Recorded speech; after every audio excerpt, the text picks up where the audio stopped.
You are looking at Julian's pronunciation guide, where we look at how to pronounce better some of the most mispronounced words in the world, like this other curious word. But how do you say what you're looking for today?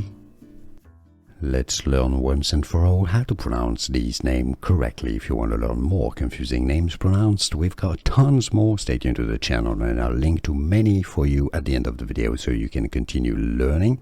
The French pronunciation is as Devin, but that's not generally how it's pronounced in English.